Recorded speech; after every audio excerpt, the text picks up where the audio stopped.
Hello, everyone. Welcome back to another episode of Every Degree Matters. I'm your host, Saffran.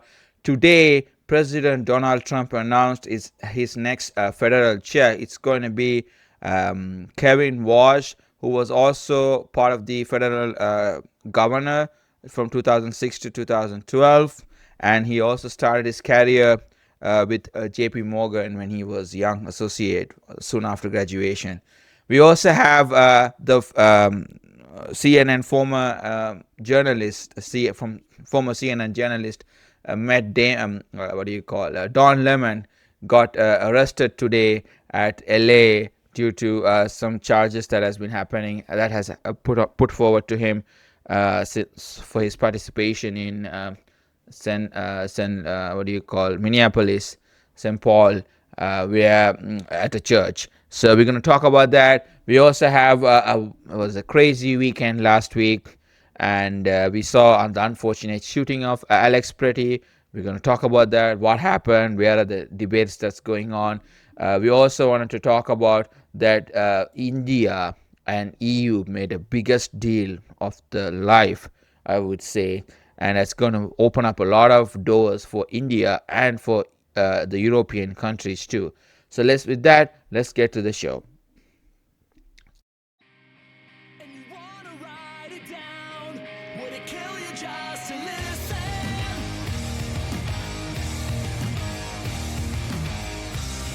And you wanna sell it out, but the words out of your position.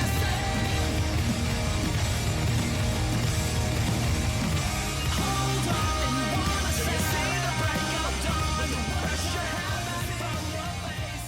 You won't see me when Thank you everyone for joining Every Degree Matters every week. I'm your host Saffran Minhar. First topic that I wanted to talk about is the ICE shooting, the very unfortunate situation that happened with Alex Pretti. He was an ICU nurse, 37-year-old, who was working for the VA, the Veterans Affairs Hospital in Minneapolis. There was a lot of debate going on whether he can carry the firearm, blah blah blah. I think the most important thing they need to understand is that we have the First Amendment and the Second Amendment, and we also have the right to, as Americans, have the right to carry their firearm anywhere they want. They also have the right to freedom of speech and record and do video. So the argument is, did Alex Pretti, provoke the ICE agent? You don't know that. It's still under the investigation.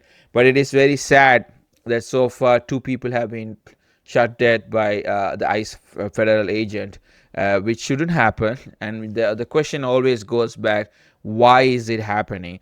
I mean, I always think that Joe Biden shouldn't have had an open door border policy, and which has led to all this craziness that has been happening in the last, not craziness, the crackdown of illegal immigrants, especially the criminals. I think, I mean, the Democrats have to understand, and the Republicans too. I mean, in terms of the Democrats, they need to understand how much of an impact that they have made, because in the last 4 years of Biden's administration, if they would have had a closed border or a regulated border where people still come in at a very lower level, right now that's what is happening if you look at under President Trump. So which is really sad. We don't have to lose people. I hope everyone comes to the table. Tim Walz, Christine Ohm, I think Tom Holman is back in Minnesota. He's been serving under sixth president. I think he's going to do a very good job, and hopefully things get calmed down. But people have to understand this. People don't always take it. Why it is really important is that the right always, the conservative movement always uphold the Second Amendment. So now here is where do we draw the line? Like, that's the argument I have seen across the pond, having like, okay, so can they have I mean, they're legally allowed to have it, and then why he was what do you call it? I mean, shot after after they removed the weapon from him. So the same argument goes as what happened to January 6th. A lot of people walked in with firearms inside the Capitol Hill. So they were all pardoned by President Trump. So there's always this argument. We have to look at it in a nuanced perspective to see what really happened and how are we going to address these issues. Like, we need gun laws, or do we need proper federal enforcement officers that know how to have tackle this situation if someone has carries a firearm. It's very sad because if you look at, I mean, in America, it's not sad. Maybe it's the reason why we have the Second Amendment, to protect you from government or any interference, to express your First Amendment. So, which is really, really an argument point that people are making on the right with Alex Pretti, and the right is also getting divided. They are also not happy with Christine Ohm, Stephen Miller, and so many people are also thinking about how is their future going to be after President Trump's presidency, or I would say after the midterms that's going to happen in November 8th in the US. It also feels like how, I mean, there's going to be a big wave of blue wave, I would say. That's my prediction. If I would predict, and I also feel like it's going to, the Democrats might win the Senate, and that's going to be really crazy, and they might, it's going to be back and forth. And I hope whoever wins the House or the midterm, I mean, they come to sense and they do the right thing. Then that's the other topic that I wanted to talk about. It's very important. People don't understand that the U.S. consumer confidence has plummeted for very low point in last 12 years. It's very sad. Since 2014 it has gone all the way to 84.5%. So this dropped 9.7% points since May of 2014. Even during COVID, things came back, but it didn't go worse as it is now. So let me talk about what is a U.S. Consumer confidence. So this is the definition is, this measures how optimistic and pessimistic households are regarding their personal financial situation, the job market, and overall business condition. It acts as an economic indicator. That's why I always keep saying that, the tariffs are not going to work. People have to understand, really, when last year the administration or the government, the United States government, collected $284 billion worth of tariffs, right? So who paid this tariff? Let me be very clear. 96% of that was paid by US consumers. 96%. So that means you, me, everyone paid. China didn't pay. Importers didn't pay, or any other countries that we are fighting and having tariff, they didn't pay the what do you call the extra fee. We paid it. So we cannot go around and say that we made $284 billion, but those were the the savings of American people that were used to pay extra. For example, if you are a family of 5 and you make good money every month, let's say you save, you try to put aside around $1,000. So if you put aside $1,000 before 2025, now you can only put aside $500. So that's how much the prices have increased. The inflation is at a very high point, and people are paying a big, huge price. And do you really believe that big companies are going to come back and put all the companies in the US? I don't think so. They might move around. It's already a year has passed. They might be able to take the hit. They might be able to put it on the customers. That means consumers like us, we will have to burden that cost. So the whole tariff is like the stupidest, dumbest thing you ever would come out without having a plan, because it's going to go put a burden on people who are working 80 hours, 100 hours a week. They're trying to make ends meet. They are doing 2 jobs, and people always argue like, oh, why can't someone back in the 80s or 90s were able to have 1 job and feed a family and buy a house? This is why. If you don't have proper control of inflation, if you don't, I mean, last week I was looking at is a dollar, that was a dollar, that dollar, $100 in 2002 is only worth $55 in 20 years, more than 20 years.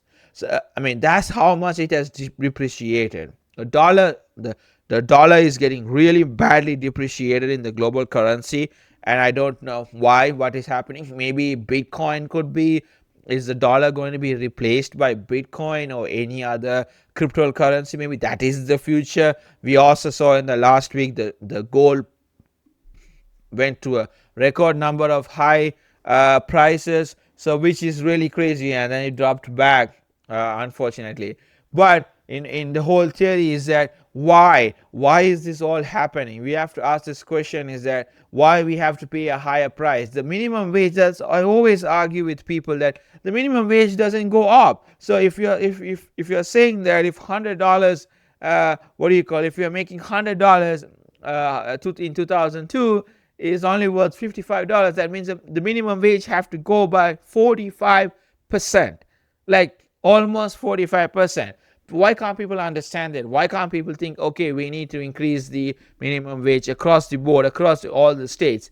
I don't understand this, and this is going to really impact the US GDP. And we can say, oh, that the index was released by the who released is the conference board, and highlighting the growing public unease about the future of the economy. That's what, it's a big question mark, and a lot of people across the uh, um, ocean are very they are scared to make a deal with America. They don't know, they don't want to make a deal with America. They don't know if we are a real reliable partner. That's a big problem that we are facing. We have to be really careful about it, because people don't understand that if we lose being a reliable partner, they might go to being partner with China or with other countries, and we will lose a big amount of what do you call business. And that's what I'm going to talk about in the next part, is where the EU and India had made a biggest deal in India's history. So that's very sad. We also have the United States again leaving the Paris Agreement, and I also think Paris Agreement is coming to an end anyways, because the Paris Agreement comes to an end in 2030. I have worked on it. I know in and out of it. I don't think it was one of the greatest agreement, but I also feel like if people ask me what did Paris Agreement achieve, I would say Paris Agreement brought in all the corporate and private sector together. They all realized that 2050 has to be a target, at least a step forward to get going net zero. I think a lot of pledges have happened with that whole process. We also had the climate champions created, which was really nice. We had the big movement where a lot of corporates are joining in, reducing their carbon emission. I think Paris Agreement was a big success in terms of getting involved the private sector, which is the most important sector, because end of the day you can have so many regulations, so many rules, and government can put a lot of what do you call NDC targets, the national determined contributions to the Paris Agreement, but if you don't have implementation process, you don't, and nothing gets done. And if you look at the private sector, they play a huge role. They are one of the biggest emitters in the world, so they know what they are doing, and a lot of people are coming to senses where you can see a lot of what do you call changes that has happened in the past 5 years. A lot of companies have gone down. We have also seen a lot of companies take initiatives, part of the Paris Agreement. So, which is good. I mean, there is no point in going back again. I mean, Paris Agreement is going to be a total failure, I believe, for the government. I think we didn't move the needle. I think we also made people more scarier. I would say I was one of the person that got impacted by it. I was what do you call, manipulated, brainwashed. I think it's going to be the end of the world. But later I came to realize, and to my sense, that it's not going to be the end of the world. It's not going. I mean, when I was young, which I was learning a lot of things, but I also feel like we have to move beyond Paris Agreement. We also feel like it's the role of the private sector that plays a huge importance in bringing down the carbon emission, which is important. And that another thing that I want to add to that is that we also saw Elon announcing that Model X and S of Tesla will no longer be in production. They will sell whatever they have. They won't produce anything, any new what do you call units, and they are planning to go to move towards more humanoid robots. But the point is, Elon was the first one to break the glass and the ice to to open the doors to EV. And I think in the last 15 years, since the first car they launched, the Roadster and the Model S, I think it has been a game changer for for a lot of EVs. So thanks to Elon for bringing that to the and making it a new normal. And because if not for Tesla, we will never have any EV vehicles. If not for Elon, we will never have people talking about going to Mars. If not for Elon, we will not have people thinking about solar energy and how we can renewable, especially in America or even in the Western countries, I would say. We also have the World Health Organization, where the United States again left the World Health Organization, and I don't think it also serves its purpose. I think it also infiltrates things, exaggerate things. They just want to keep the what do you call them, the lights on. They want to get the money. United States has been one of the biggest contributors for the World Health Organization. We also saw I think Bill Gates chipping in when last time Trump got out of the WHO. Then Biden got in back. So it was really crazy, back and forth and back and forth. I don't know. I mean, I feel bad for all those negotiators that have been helping out to being with uh, with representing America in those negotiations, because they have to leave, come back. It's just so bad, I feel. So let's also talk about what's the deal that they made between India and European Union. So they call it Mother of All Deals. That's the name of the title of the deal, and it says that it's going to be a free trade agreement. Realize it. India and the European Union just signed on 27th of January a free trade agreement that will after nearly negotiating for 20 years. India just opened up to the biggest market, and India is going to flourish. For a lot of Indians, you have to be proud of your Prime Minister. He has done a great job, and this agreement aims to cut and eliminate tariffs on all vast a majority of goods and trade between the two economies. Imagine the 26 countries or 27 countries of the EU and India. That's going to be huge, which counts to 25% of global GDP. So that's going to be a biggest breakthrough. I always think that in this whole tariff war, India was the biggest winner, because China, some people don't want to do partner with China. I think India can overtake China in the next 5 to 10 years if they go in this pace. I would say the key numbers you have to understand that the deal is to remove 99.5% of Indian export and 96% of EU export by value, with duties reduced or removed on almost every goods. That's just crazy. And this tariff will also cut the trade deal. The tariff on EU made cars will be cut to minus 110%, to bring down to 10%, and also have a quota of having 250,000 cars can be imported. So all these, the Indians are going to love this. All these German cars are going to come at a very lower cost. Let me repeat this: at a very lower cost. This is what I wanted to say, that people don't understand that. Okay, this is the huge deal that have had not enough people talking about. India, I'm going to repeat this again. Let me tell you again, guys. This is the most important thing.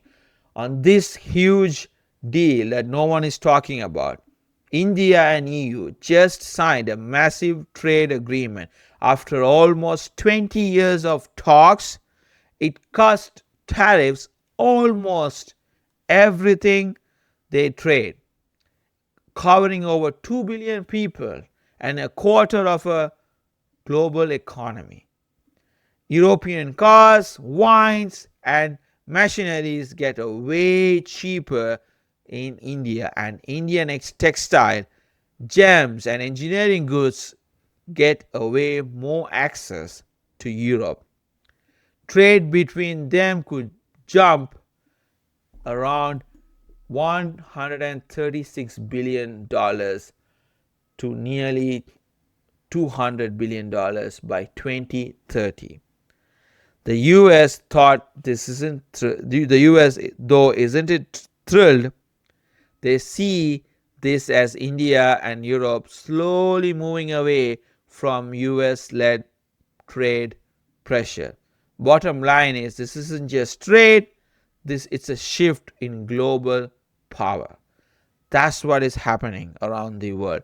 We saw that with Canada, we saw that with EU, we are seeing that with UK, we are also seeing Starmer going to what do you call? Going to Beijing to repair the relationship that has happened with between the United Kingdom and China. So United States is not very happy about it. We also saw the what do you call Scott Bassam publicly expressing disappointment in this deal and showing that India and EU deal showed European policymakers prioritizing trade with India over unified Western economy pressure, which is going to be really crazy to see how it all moves around. The next topic I want to talk about, Iran. It's like the hanging fruit, like whether he's going to attack or not. I think President Trump has just ordered to move the Abraham Lincoln, what do you call, aircraft carrier, the Armada, which is going to be is on the way to that part of the world. I think President Trump has warned a lot of Iranians have been executed. I think 33,000 people have been executed, which is really sad. This should not be happening. And also the argument comes in whether United States should put boots on the ground. It's going to be a big disaster. I hope President Trump makes a calculated attack just to take down the regime or just ayatollahs like what they did with Venezuela. But the argument here is that can he do it as much as he successfully he did it with Venezuela? That's really hard. And this is what I keep on arguing myself, is that a war between Iran and US is it's not about who is going to win. Nobody is going to win. It's going to be a biggest disaster unless they target IRGC sites specifically and not go put boots on the ground. We have to see how this is a testament for Secretary Rubio and President Trump to look at, and Witkoff, Special Envoy, to see how they are going to react and how they're going to move forward in terms of helping the Iranians and the people of Iran who are suffering. And it's very sad. We are living in an authoritative regime, and I don't understand, guys, why. And they are selling false narrative of Islam. It's all bullshit that they are what do you call sending around the narrative. And it's so sad that there's one group of country can really diminish a religion and completely talk crap, and they don't know what they're doing. So I hope the people of Iran gets heard, and I hope President Trump acts with cautious, because we don't want to put troops on ground, or we also have to be successful. We don't want to get dragged into another war.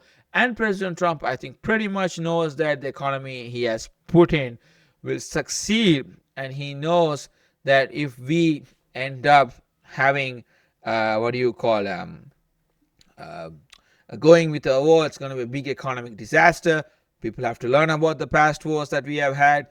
It was a big disaster for us with Iraq and Afghanistan. So I hope President Trump I hope he will take a better reaction or decision about it. And he have also called to make a deal with Iran. I think they should just give up the nuclear weapons and make a deal. And people are suffering.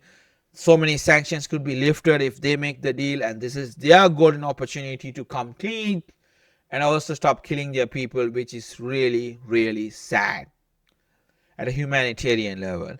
Then we also have United States, Russia, and Ukraine are having a trilateral talks in Abu Dhabi.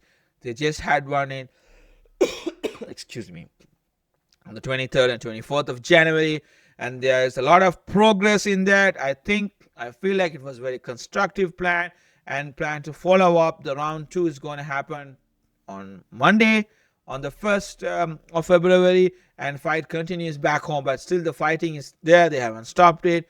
President Zelensky is also emphasizing that defining a framework for ending the war was the priority, while Russia officials stress the conditions of their engagement. So hopefully all these come to an end. It's been a big war that's been happening for the past God knows how many years now.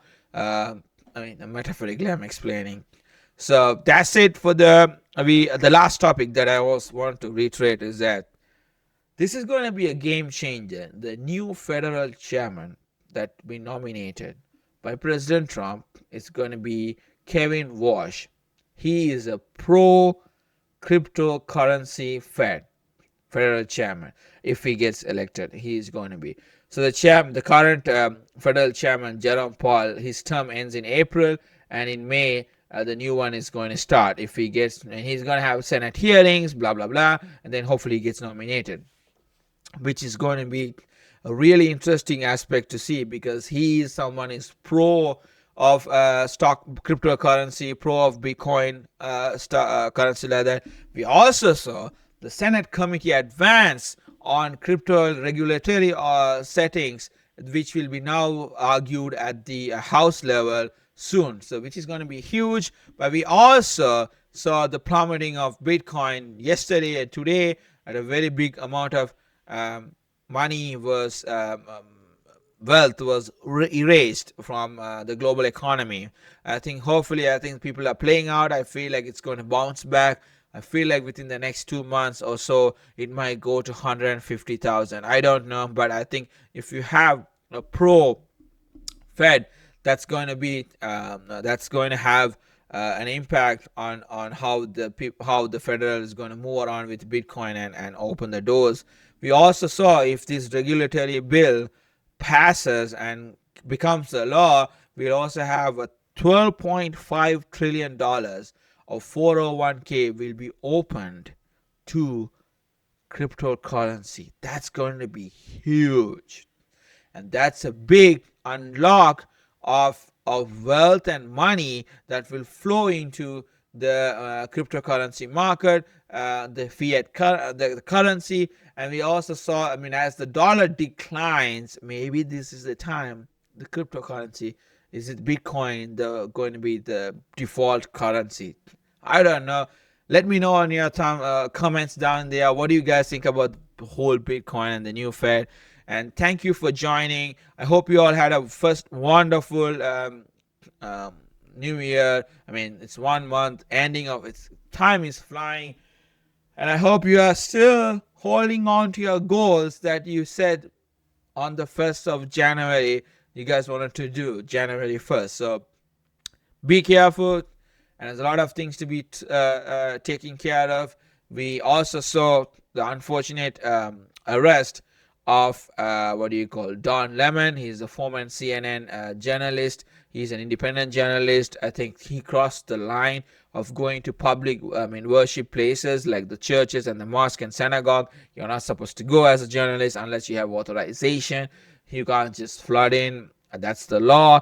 And then also people argue that if he was there as a journalist and interviewing people, then he can be, it's going to be the infringement of his First Amendment rights. So let's see what happens. He just happened to be in LA.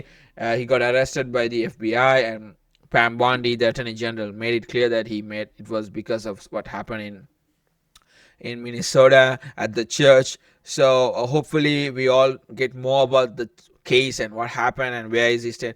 This is a big question. This is going to be a big testament for the First Amendment. And are we going to go after journalists if he was doing the right thing? A lot of questions are going to go. I don't know, guys. It's a very scary time to live. And I always think, hopefully America will thrive. I like some stuff President Trump is doing. At the same time, he's also testing the limits of the Constitution, which I like it, but how far is he going to go? That's just a big question. So with that, I'll leave you on. Have a great weekend. See you all next time. Thank you.